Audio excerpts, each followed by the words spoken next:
Hello and welcome back to Continental Club. Yes, we are back in the East Dulwich Tavern. It is Wednesday, so by the time you watch this, transfer deadline day has passed. It is finished at 11 p.m. last night, and we will be dissecting the best and worst of the window. Here as ever, I've got Henry Hill and Mikey McCubbin. Word of warning, we are having some technical difficulties. McCubbin's mic is being a little temperamental, to say the least, so his audio will try and make it as good as possible, but there are no guarantees. But otherwise, McCubbs, are you well? I'm well, Dukes. Yeah, I'm well. I'm going to be speaking in Henry's direction, so I'm going to pick up on his mic. So I won't be looking at Dukes for the whole episode, just to warn you. Just as well, to be honest. But yeah, no, I'm well, Dukes. I'm well. I had a bit of time off in and around the bank holiday. Kind of caught up with friends, went to a festival, went to a great football exhibition at the Design Museum in where is it, in West London somewhere.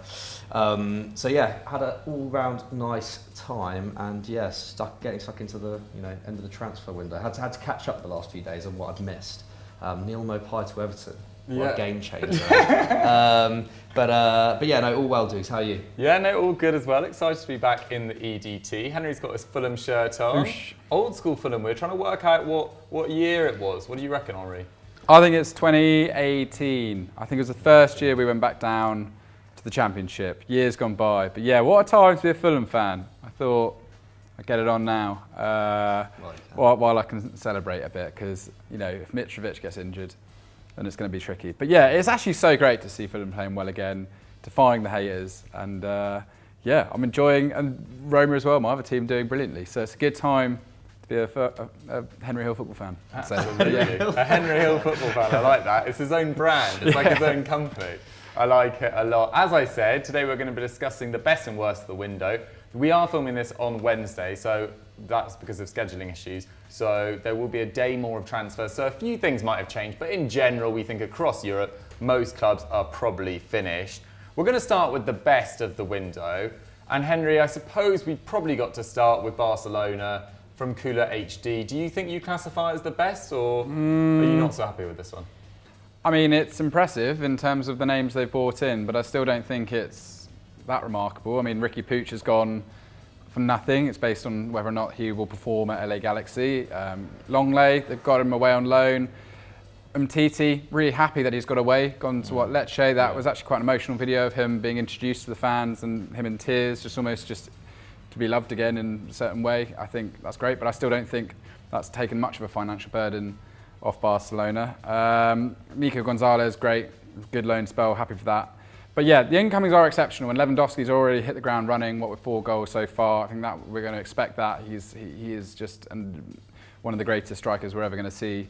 But I mean, it's still slightly reckless, isn't it? I mean, it has to work. This has to be a successful policy. This has to deliver. They've sold X percentage of their studios, X percentage of their TV rights. Big percentage. We've talked about this stuff in detail. Rush to get people registered. Rafinha. I'm not sure what the future is for Ferran Torres. It's looking quite bad for him at the moment. It's looking like he's really struggling to sort of maintain pace with perhaps some of the other signings. I think Ricky Puig got caught basically mouthing off about him in a sort of a recording as well, saying that Guardiola didn't want him. That means he's not that special, kind of thing. So yeah, it was quite an interesting audio recording, that one. But yeah, I mean, if they can move on Aubameyang and make a bit of money back to that, because I think he should join Chelsea, it's good. I still think Depay has a lot to offer there. So yeah, obviously that whole team has been strengthened. They have pretty stunning depth in everywhere but the fullback areas at the moment. I hope Dest gets his move away. But I mean, Araujo can fill in at right back, so it's pretty good at the right back slot there. And if Alba has to keep going for another year at left back, then so be it. They can't fix every hole in one summer. They've gone for it as big as they can, I think. So yeah, I do think it's out of context, it's an incredible window. In context, I'm still, it's kind of grates me a little bit. But having seen how much money the Premier League clubs are throwing around, which I find more annoying, I don't mind this. It's interesting, actually, to talk about Alba, because it seems to be that Xavi is quite keen on just playing Alex Balde at left back. Regardless of Alba's fitness, like he seems to be preferred, at least in the last 2 games. So maybe that was always the plan, or maybe he's just not that keen on Alba anyway. And I think Koundé played at right back on the other night as well. So they do have options there. But yeah, I think that's where the, I think we've spoken about it before. I think that is where the kind of they miss out, I think, a little bit in terms of having had like the best window in Europe. I think the fullback positions were neglected, but otherwise, yeah, it's hard to. I don't know. Yeah, in terms of building a star-studded side and sorting out centre backs and that forward line, it's hard to look past it, isn't it? Yeah, and for sure. And some of the fees agreed actually aren't crazy when you consider the other deals around Europe as well. Like Rafinha, what was it, 50 in the end? Like Anthony Gordon's they're talking about for 60. Fofana's gone for 70. They got Koundé for, was it 45? Like these are pretty smart deals. Whether they can afford them is a different matter. Obviously, you guys will know we're filming this, as I keep on saying, at 20 to 5 on Wednesday, whether Aubameyang leaves. We obviously found out the horrific news about the robbery at his house. Suppose he's got a broken jaw, was the news today as well. So that might put him out of action for a while, which may mean Chelsea look at other targets, etc. So we're not quite sure what happens there. But if he does leave, and Depay, again, could leave before the window slams shut, maybe not, then maybe they're a little short at centre forward of players that love leading the line. Because we know Memphis Depay is best off the left, or maybe as a number 10 rather than a number 9, and Ferran Torres has been a little bit out of form and favour. So a little bit of an interesting one there. But let's move over to Roma, who I think have a legitimate shout for best window, and this came in from Nathan Turnbull 1. Because McCubs, in terms of their sort of overall financial picture, they spent so much last summer, and they've actually made a profit this one. Yeah, it's pretty amazing, isn't it? I think Mourinho was always going to get backed after he was hard last year, and I think there was enough progress there for him to be backed again this summer. And yeah, they've done amazingly financially. I'm sure, Henry, you've watched a lot more Roma than me so far this season, so you can kind of pick up at some point. But obviously, like last year, they only finished with one more point than the previous season under Fonseca. But obviously, they did, they won the Europa Conference League. But yeah, they spent 133 million euros, which is no mean feat in a post-pandemic year for an Italian club. Obviously, with new investment, but that's a lot of money to spend in that first summer. But this year, they've made a 42 million euro profit. Which is pretty amazing considering the kind of players that they've been getting rid of have been players who've even been on loan or players who have been completely out of favour. The likes of Florenzi, Veretout actually is the exception, having been quite an important player last year. But Cengiz Under, Paul Lopez, Robin Olsen, and yeah, they've managed to get very good deals coming in. Obviously, Matic has arrived for free, Dybala's arrived on a free, Belotti's arrived on a free, Wijnaldum on a loan. Zeki Celik only 7.4 million euros. Svilar as well in from Benfica. So they've kind of built a little bit of a spine there, or at least they've got a lot of bodies in, and especially those signings up top, Dybala and Belotti. I mean, 4 or 5 years ago they were two of the hottest striking properties in Europe. They've got them both in on free transfers, and it's not like they've declined that much as players. Dybala is not like a world-class superstar anymore, but he is still one of the most exciting attackers in Italy on his day. Belotti's scoring record for Torino has been pretty superb. So I'm really excited to see him come in and vying for a place with Dybala and Tammy Abraham. Like the depth up front there is just great now, and especially in that system where you've got Zaniolo and Pellegrini as well being able to provide creativity and thrust behind them. So yeah, that forward line is really exciting now, and with Belotti you have that aerial threat as well. So yeah, I think it's hard to fault Roma this summer. Whether whether Matic can become the player that he was a few years ago in Italy remains to be seen, but yeah, they look strong and they've had a really strong start to the season. So at the moment they're backing up the business. So yeah, I don't know what you reckon, Henry. Who are you most enthused about out of those people? First of all, I'm sad that Afena has gone on a permanent deal. I thought they could have held on to him for a bit longer. I thought, it's also sort of like Joshua Xerxes left Bayern for only 8 million euros. It's the same here. He's left for 6 million. I was quite surprised. I think they've got a buyback on Xerxes though from Bologna. There we go. Well, thank you. But yeah, so they've also bought in Mady Camara on loan from Olympiacos, who basically fill the Wijnaldum hole for now. And we were recommending him as one of the players outside the top 5 European leagues as someone to look out for. He's been sort of bossing it over at Olympiacos. So that could be a really smart addition, especially if they can get Diawara off the books, which they've been trying to for ages as well, along with Clivert, who's been denied a work permit to the UK, which I'll never quite understand that. So yeah, no, I think it is great, and I reckon maybe someone else could arrive before deadline day 2, knowing them. But they just do have depth everywhere now. Remember, Spinazzola's back after it makes such a difference. After such a long time off, and actually his sort of alternative, Kozlowski on the left wing, everyone's raving about him as well. So there's some.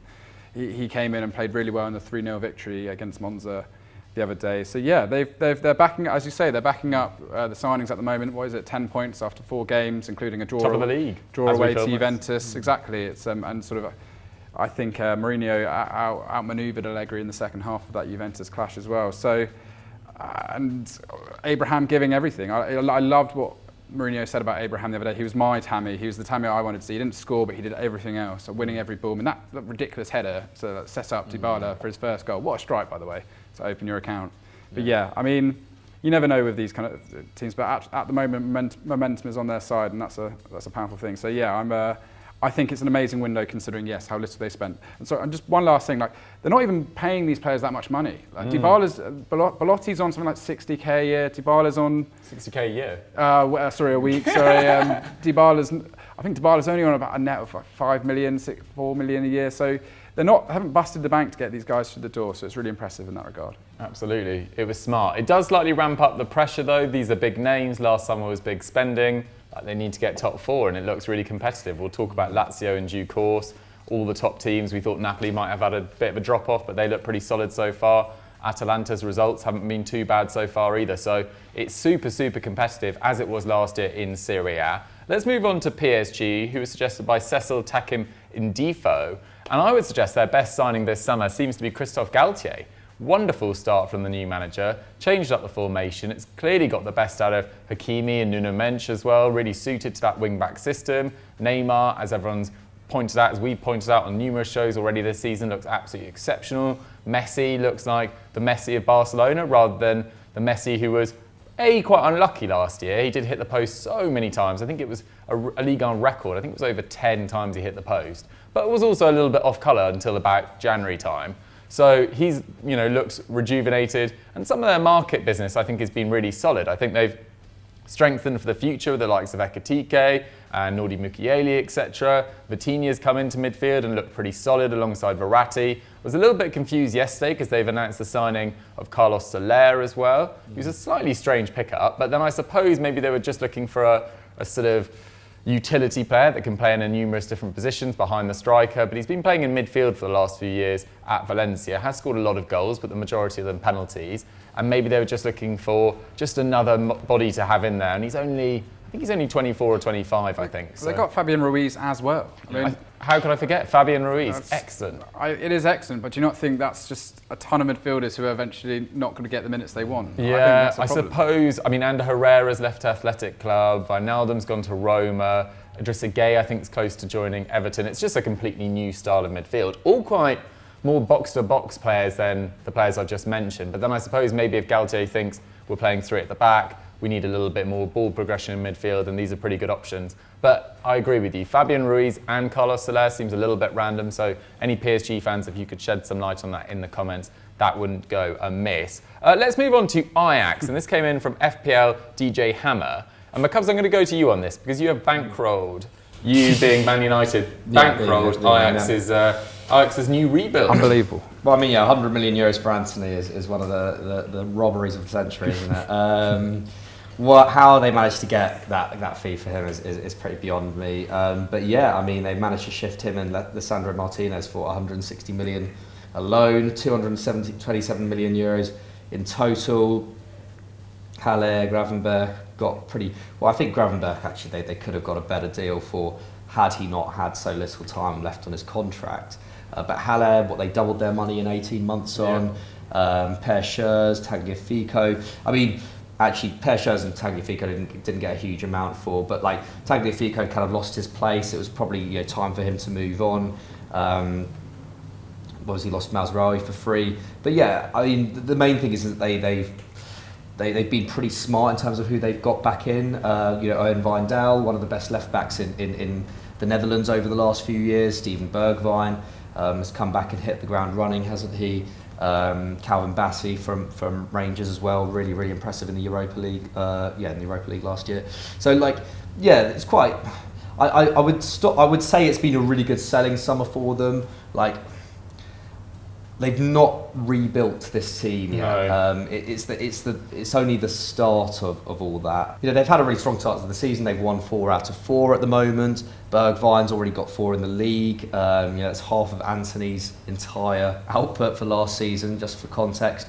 They've kind of done it. They've had a pretty typical Ajax summer, and probably their biggest change in a long time, perhaps even before Ten Hag. But in terms of outgoings and stuff, I guess this has been their biggest summer since 2019, they still look like a pretty exciting side. So in that sense, I think they've been good, but I'd stop short just because I don't know. They're never going to be a big buying club, but I feel like they could have maybe. There's still more work to be done there. Essentially. Yeah, definitely. I mean, we know that in the final 24 hours they'll be going for another forward as well. Ziyech potentially. Yeah, I mean, there was talks about Lucas Ocampos, but then there was this ridiculous news on Twitter, which I hope is real, I don't hope it's real for him, but it was pretty amusing that they flew Lucas Ocampos over to Ajax and then changed their mind in mid-air and flew him back to Sevilla.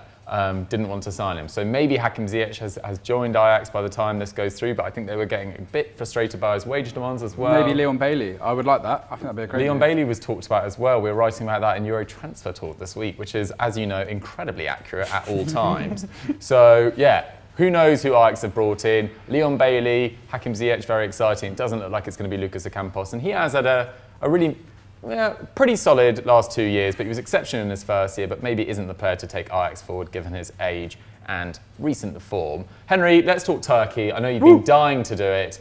Galatasaray and Besiktas, 2 good summers. Oh my goodness. I never thought I'd see the day that you'd put them in the script. I thought it'd have to be one that I was writing. But quick shout out, I think Nice have done some great business, getting Nicola Pepe, Sofiane Diop. I actually don't mind Schmeichel as well. I missed Sofiane Diop until this morning, and then I saw he'd moved. And the Calvin Stengs gone to Royal Antwerp. What a fool. I also think that Fiorentina have had a great... so big on Stengs Fiorentina have had a great... Yeah, I think a lot of us did. Fiorentina, I think Antonin Barak, from Hellas Verona, he was amazing last season, 11 goals. Dodo over from Shakhtar, Jovic on that amazing deal, and they've not lost anyone significant too. And they've other signings, another guy from Juventus in the centre of midfield, he's been playing every game, so great for them. But Galatasaray, I think this is. You look at these names: Lucas Torreira, Sergio Oliveira. He had a really good 6 months at Roma last season. Torreira's actually been playing very well in Serie A, and he's not that old. He's only about 27. Leo Dubois was the captain of Lyon, and they managed to steal him. He's only 27. Mertens still scored 11 last year in Serie A. Slightly strange to see. I would love to have seen him go somewhere else, but why not go to Galatasaray? And Seferovic, he seems to come up with quite trumps every now and then. That's quite a good attacking line. That's a great... Considering Galatasaray had such a bad season last year, it's really impressive that they managed to attract this kind of calibre of player at the same time. There are a lot of old players. It's not exactly building for the future as per with this side, but what can you do? And actually, I think Besiktas as well, like Cenk Tosun, he knows how to play there. I'm not going to pass too much judgment on him. Wout Weghorst has looked brilliant in Turkey so far. I always rated Masuaku. I thought he was fine. Fun to watch. He was a fun player over there. I think he'll do well. Jedson Fernandez, Roman Saiss, and then Dele Alli. The wild card. The wild card. Jewel in the crown. Listen, I love. Saw a video of him doing a nutmeg on his debut. Yeah, the Turkish press they said everything looks much more beautiful with Dele in the side and stuff like that. You know what? I've seen so much about this on social media. I think McCubbers and Aaron's the same boat on this. Just go there, have a good time. He's not gone to some backwater where no one goes to watch the games. He's at a pretty decent. The club's Besiktas. Passion. Passionate fan base. What a welcome. If he just has a good year and enjoys himself, people are talking about this as if he can't come back. I actually just think, look at Mario Götze going to PSV, building up again, coming back, getting a move back to Eintracht Frankfurt. I don't think it's unreasonable to suggest that Dele Alli can't do the same if he performs at Besiktas. It's really not this horrific move that the Paul Mersons of this world are making it out to be. It's fine. He's not gone to, like I said, some random club where we're never going to ever see him on TV. He's okay. He's in Istanbul. It's pretty fun. Yeah. Calling out your Sky colleague, Paul Merson. Love it.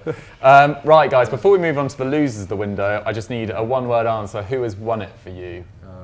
Henry? Ajax, great, biggest swindle I've ever seen. Okay, McCubs. Actually, not down here, but Borussia Dortmund still. I still think they did the best. They had the best window. I would have included them, but I thought we talked about them a lot, and then. You know, it's so unfortunate, but that Seb Haller testicular cancer diagnosis is not good for the club and obviously for him as well. It was amazing to see, I think I saw it on Sport Bible this morning, him doing an acceptance speech. And yeah, he looks as brave as ever, so best of luck to him. Let's quickly talk about the worst deals or who's done the worst business. And we're going to do this section a little bit quicker because we've got some massive big match predictions to get stuck into. Henry, who do you think has done the worst business in Europe? Outside the Premier League. I think Sevilla. Leicester are obviously the winner. I think it's Sevilla, and I think it's reflected in the results so far.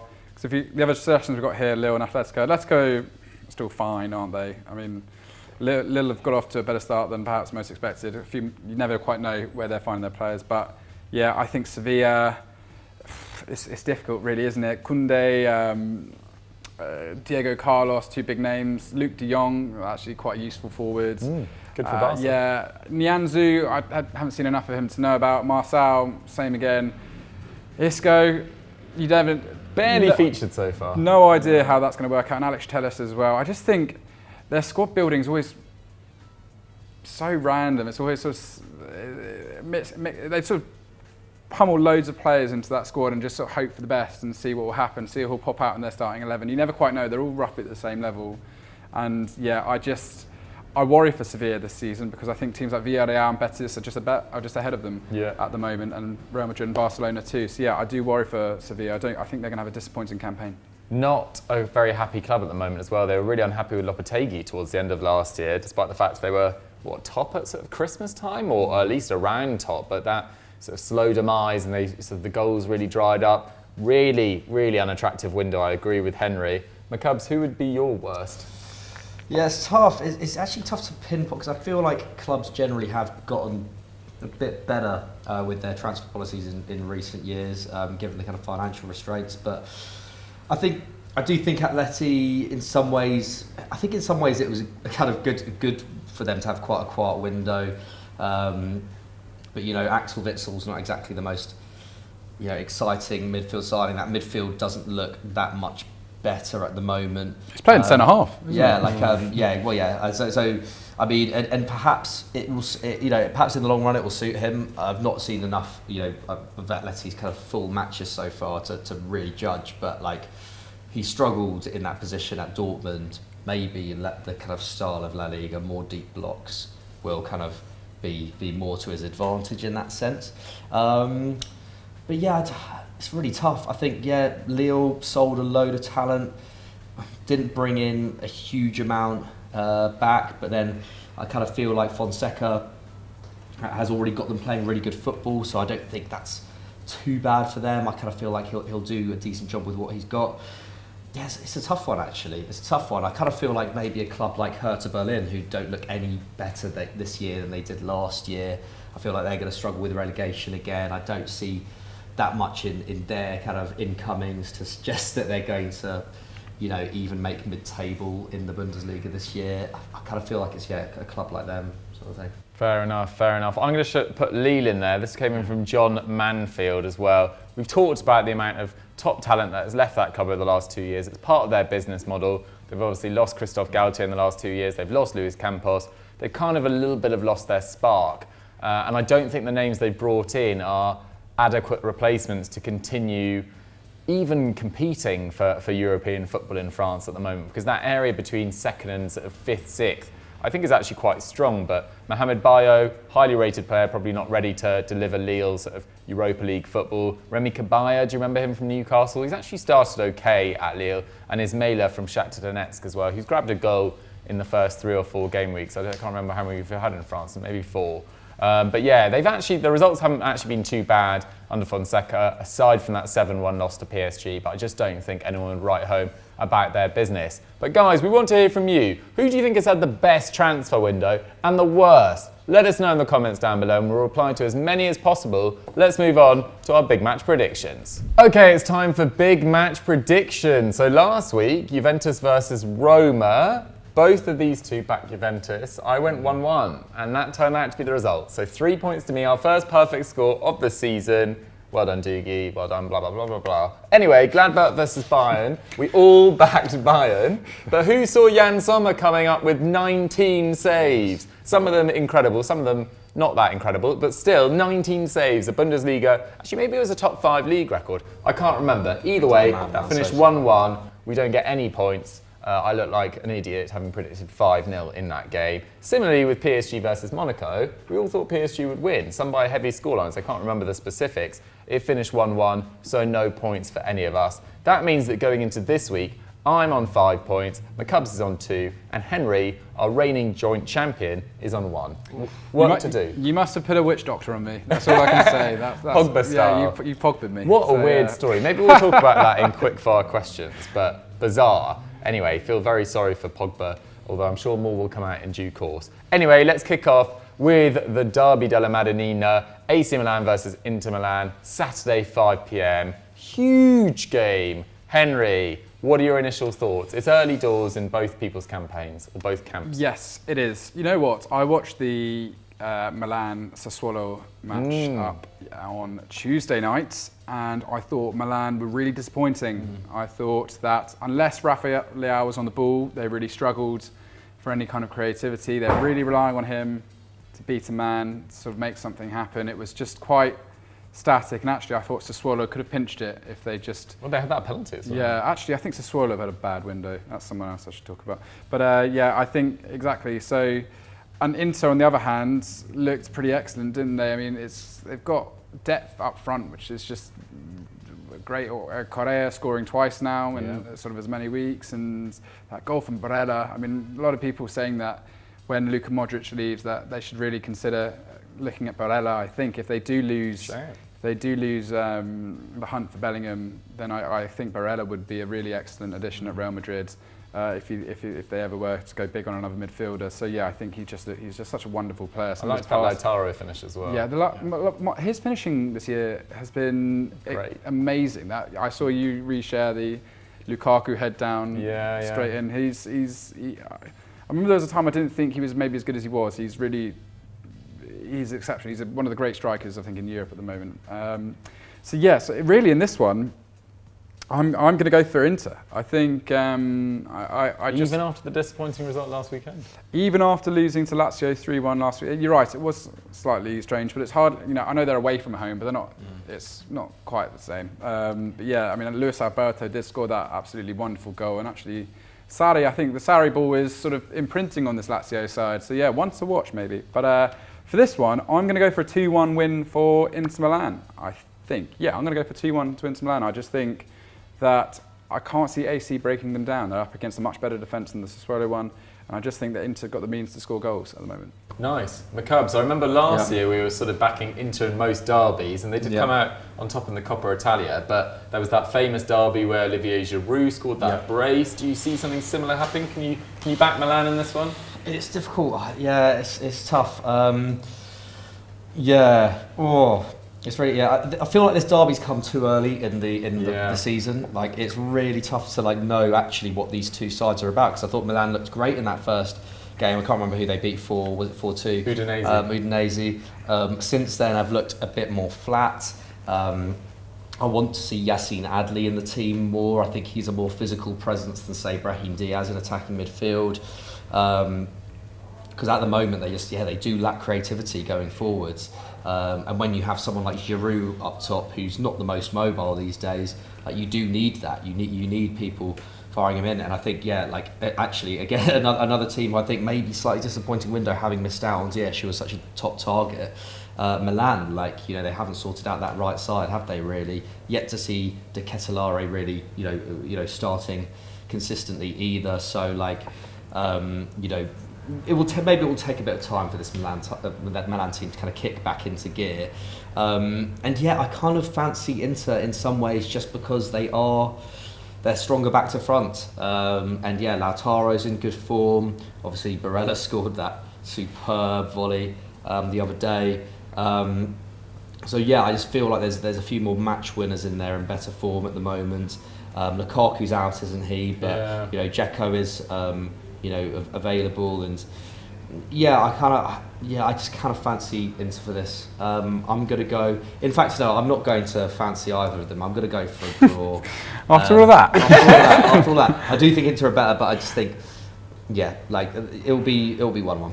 1-1, yeah. I think sometimes we overthink it, and actually in these really big games, it's a bit like last weekend with Roma Juventus. A draw is a sensible one to go for. I will say that Charles de Catalara had a good game against Bologna at the weekend, but I agree with you both. We are yet to see the Milan attack look that fluid. I actually only caught the only full game I've caught of them so far was against Atalanta, who are a difficult side away from home, but still, I thought the lack of fluidity was a little bit concerning. And we haven't seen the likes of Origi really step on it yet as well. So I'm a little bit worried for Milan in an attacking sense, but at the same time, Tomori and Kalulu continues to go from strength to strength. He's looked excellent at the start of this year, and Inter don't have their main man in Lukaku, but they can kind of revert to the team of last year, and nothing's really lost. The only issue is I think Stefan de Vrij's not had a great start to the year as well. So there's a mix of players in form and out of form, but having said that, I'm also going to go for I'm not going to go for the draw, because if I wanted to go for a draw, I would have gone 1-1. So you went for a 2-1 to Inter. I'm actually going to back Milan, just as a little game here. There we go. To get the point, hopefully. I'm going to go 1-0 Milan. But I don't really believe it. But anyway, I'll stick to it now. I'll stick to it now. Let's move on to another game in Serie A, Lazio versus Napoli. We've talked a little bit about both these sides so far. McCubs, you've got to say that Napoli, we talked about best and worst windows. I didn't really know whether to include them in either, but a hell of a lot of change over the summer. And actually, it's not gone too far. It's worked really well. I think, we can come back in a month and really look at, a large sample size of what Napoli have done at the start of the season. But like, Spalletti's doing a great job. He has done a great job since he's been there. Like, he, really galvanised that team in the early months of last season, and it looks like he's kind of done the same this season despite all their losses.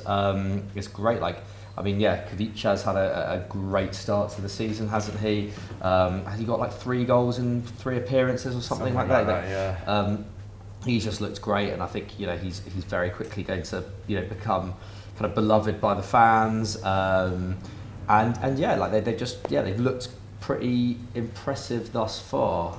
2 wins and a draw from their opening 3 games, 9 goals in total. That's the most in the league. They've only conceded 2 as well. So they've looked pretty solid going forward, and defensively. They obviously drew against Fiorentina in their last game, 0-0, but I think that was a pretty fairly even affair. Fiorentina are a pretty decent team. Lazio will pose them a pretty big challenge, I think. Having said that, I don't know. Again, it's really tough. Like, 2 teams in quite good form. I might go Lazio just because they're at home. I think that'll be I think that might make a difference. I'm going to say 2-0 Lazio. Fair enough. Yeah. The thing is, we have seen Lazio pull out results like the one against Inter in recent years, but we've rarely seen them consistently beat the bigger teams. Like, they do tend to be a little bit inconsistent against their rivals for Champions League. So for that reason, I'm going to back Napoli. I'm going to say 2-1 to Napoli. Henry, what do you think? It's tricky, this one. Might bring out my first 2-2 of the season. So the famous one. Went absolutely nowhere for me last year. But it'll be intriguing to see how these 2 sides get on once their European football starts. I mean, fortunately, neither have to travel too far. I love the Lazio-Feyenoord clash in the Europa League. That's going to be brilliant. The Napoli's group is just great, isn't it? Rangers, Ajax, Liverpool, and Napoli. I mean, there's no easy game. That's such a good group. One for the fans. I would be going to every single game if I was a supporter of either of those sides. But yes, I'm going to go for 2-2 in this one. Is that sensible? Do I do that? Go for it. Yeah, solid. Stick with your guns. 2-2. I'm going to go for that. I think it's going to be an entertaining game. Okay, and while we're here, a little prediction about that, not for any points. Who do you think is going to finish 1st, 2nd, 3rd and 4th in the Liverpool, Napoli, Ajax, Rangers group? Do we see any shocks? Can Ajax get into the last 16? Liverpool, Napoli, Rangers. I think Rangers are probably going to finish bottom, aren't they? Yeah, I'd expect so. Liverpool, Liverpool don't have a great record against Napoli. I seem to remember them really struggling. Napoli did the double over them last time, I'm pretty sure. But Liverpool still won that group. Let's say Liverpool, I fancy Napoli. Yeah. Fancy Napoli. Liverpool, Napoli, Ajax third, and then Rangers fourth. I'll switch Rangers and Ajax. I just think going Ajax up, bottom. yeah, I just think going to Rangers is going to be. it's tough. It's going to. They're going to be in full song. It's true. I It's think, their first Champions League campaign in over 10 years. yeah, It's true. I'm buzzing. Story. I'm gonna put Rangers above Ajax. I just can't get over the fact they lost to Benfica at home. Fair enough. Henry, you have persuaded me. I would also go with the same order. There are actually two great clashes in La Liga this weekend. I will own up, I slightly overlooked Real Madrid, Real Betis, who are, the two form sides, along with Barcelona, probably in La Liga. But let's talk briefly about Sevilla Barcelona, because Barcelona have had a great turnaround in the last two games. It's 15th versus 3rd, 6 points between them. We've already talked a little bit about Sevilla, Henry, but Barcelona have turned it on in the last two games. Yeah, as I was saying earlier, Lewandowski scoring goals, 0.86 XG per 90. It's pretty nuts behind Benzema and Borja Iglesias. That's what made a combo of the two names there. Ousmane Dembele looks happy as well. Working really hard for the team. 2 tackles, 4 dribbles, 4 key passes against Valladolid. But Valladolid really struggling this term. So, yeah, I can't see anything more than a 3-0 battering by Barcelona in this one. Oh, that'd be great. Away from home, that'd be a hell of a statement. Lopetegui under pressure in that. I mean, what are the coolers saying about this, McCubs? Are they happy? Don't know. Get them on the line. haven't asked them. But yeah, I mean, Barca look good. They kind of look like the team that was kind of playing in kind of January, February time, kind of 4-0 FC, isn't it? And I think it's largely the fact that Pedri's back in the team. That midfield looks really settled, doesn't it? With him and Gavi, and Ousmane Dembele, carrying on the form of last season as well. And I think him and Rafinha seem to have a good thing going on in that they can kind of switch between left and right, kind of at will. It makes that attack a lot more, what's it called, unpredictable. Ansu Fati as well. Yeah, obviously Ansu Fati has been great when he's played as well. But I just think that that kind of ability to be able to kind of turn from scorer to creator depending on what kind of side you're on. I think Rafinha and Ousmane Dembele are definitely those kinds of players. And when you've got Lewandowski to aim for in the middle, obviously that makes life a lot easier. I must admit that back heel, I can't get my head round the physics of that back heel that he did the other night. Yeah. Like, did that come off the defender? Because I feel like it must have come off the defender to go in, and yet it was given as his goal. It didn't look like it could have been accurate, but if it was accurate, it was from a weird angle, wasn't it? It was actually genius. He must have put some spin on it or something. I read something on Twitter that said it was definitely a cross, but I mean, which went wrong. Like the ball was coming in. Maybe I'm wrong. But yeah, I mean, I don't know how that was given as his goal if it was deflected, because it definitely shouldn't have been. But either way, Lewandowski obviously started great. I'm gonna go with a similar kind of thing. I think I'm gonna go for. You know what? I'll go 2-0. Go 2-0. I'm not going to go quite as hard. Fair enough. Yeah, no, I did my crazy stuff last week. This is back to the drawing board. This is how to accumulate points in the big match predictions. You know what? Actually, no. I'm gonna change it. As it's at the Pizjuan. I'm gonna say 3. I'm going to say 3-1. And did you go 3-0? Yeah, so the 2-0 is all yours. Perfect. I'll take the 2-0. I'll take the points. Thank you very much. No, I'm joking. Who knows what will go on with that? Guys, get your score predictions for those 3 games in the comments down below. Let's quickly do a quick fire question. Easy for you to say. This one comes in from Cecil Takim Ndifo, who was an earlier contributor as well. Thank you very much, Cecil. Who are your dark horses for the Champions League, Europa League, and Conference League? We've been talking for ages, so let's do this fairly quickly. Henry, do you have any dark horses for the Champions League? Yeah, I'd actually go Spurs. I think Spurs their group is also quite fun. Marseille, Frankfurt, Sporting, but they should get out of it. And I actually think Spurs will be a problem for every single side they face. I mean, over 2 legs, they're...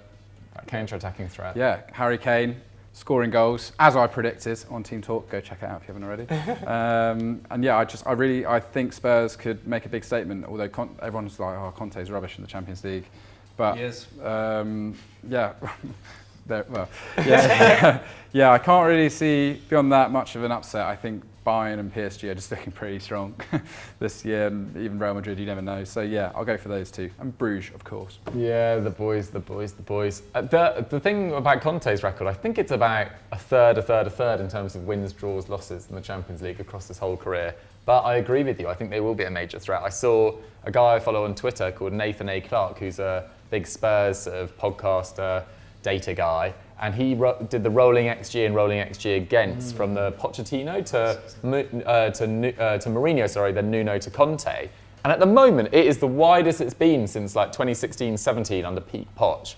And it just looks really, really impressive. So Conte has got that team performing really, really well. I agree with you. I think there will be a dark horse. I mean, in terms of a genuine dark horse, like Milan had a really difficult group last year with Liverpool, Porto and Atletico Madrid. Like, I'd expect them to do a bit better this campaign. I'm not sure whether they'll make major inroads in the competition, but I'd like to see them reach the knockout phases. I'd like to see Italian teams do that in general, to be honest. They've underperformed in the Champions League for so long.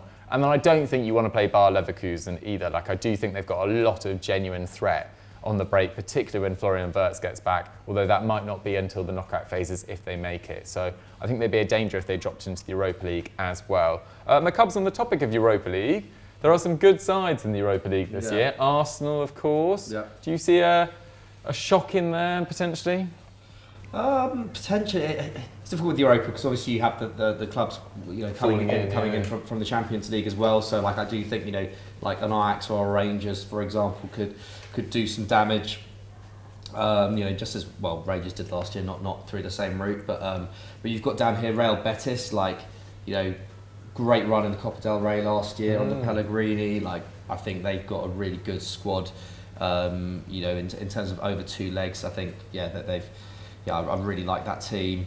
Lazio obviously have started really well this season as well. I need to look at the formation of the groups as well, because I take one look at them and then I forget them. So maybe next week I'll come back with a more considered choice. I'll just quickly say I think PSV Eindhoven could be really exciting this year. Ruud's got them going. Yeah, although I lost to Rangers obviously, but they've been absolutely battering the minnows of the Netherlands. So I just think it's not as strong this year, the Europa League, as it was last year. I think Roma, it's there for the taking for them if they want it as well, certainly in the early stages. But yeah, PSV is a dark horse for me. Yeah, they battered those go-ahead Eagles. Yeah, it was the go-backwards Eagles on the day, to be honest. They were struggling big time. But yeah, Ruud van Nistelrooy, next big Dutch manager, maybe, who knows. Guys, that is all we've got time for on Continental Club for this week. I hope you guys enjoyed our chat about all things transfer related. Next week, we will step away from transfers. We will think of an interesting niche topic from around Europe, maybe do a deep dive on a certain team or a certain league or something. So get your suggestions about what we should cover next week in the comments down below, and get your predictions for the big match predictions as well while you're at it. My Cubs, you've been off for a few days, but is there anything you'd like to sort of recommend? Go and check out our latest EFD Explained. It's about the European Super League and the likelihood of it probably coming back at some point in the future, and whether English clubs could be excluded from it if that were to happen. Just all about that. Go and check that out. Nice. Captain Fulham, anything from you? Nothing. I just check out our deadline day content. I think you're going to see something a bit different. So have a catch up if you haven't already, because it will give you a glimpse of the future of Football Daily and Euro Football Daily. Football Daily 2.0 maybe. Guys, once again, we are sorry for the quality of Mike's mic. Hopefully it was actually okay, but we're not quite sure at the moment. We cannot get it to work. We will order a new mic. Hopefully we'll get one of those nice podcast mics as well for next week's episode. Have a great weekend, look after yourself, and we will see you next week. Bye.